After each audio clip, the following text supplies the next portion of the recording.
Assalomu alaykum do'stlar. Mana saroz qismida o'z nihoyasiga yetdik. Bu yerda elektrga, santexnika ishlarini olib bordik. Demontajlarini, kafir ishlari hammasini past ko'rish holatda qildik. Xo'p.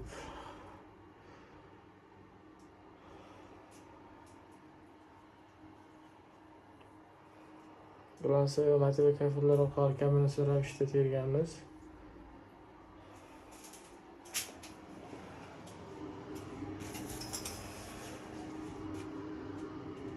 Eslangizda bo'lsa, 20 kun oldin video qilganimizda mana shu jarayonga vanna qilamiz, bu yoqqa dushavay kabina qilamiz degan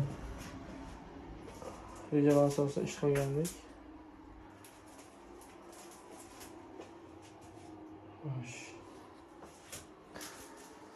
Va bu yerga eng muhim ishlarimizdan biri mana bunday tokka moslashgan ishqilog'ini termasdan tintimizni qo'yib berganmiz. Mana 40 gradusga chiqib turmoqda.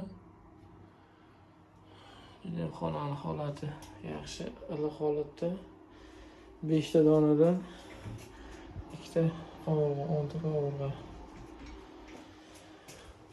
O'shtirkani so'zlar bilan qo'yganmiz va bizda eng muhimi so'shilgan qismimiz ham bor. Xo'sh, hujjatlar vertikal shaklda turqi panajada yonadigan holatda qilganmiz. Mana bunday birador qo'yganmiz.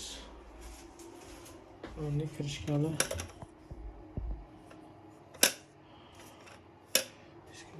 boshlaymiz. So'shilkamizda juda zo'rdan bo'ylagidan keyin ovozini qarang, ovozini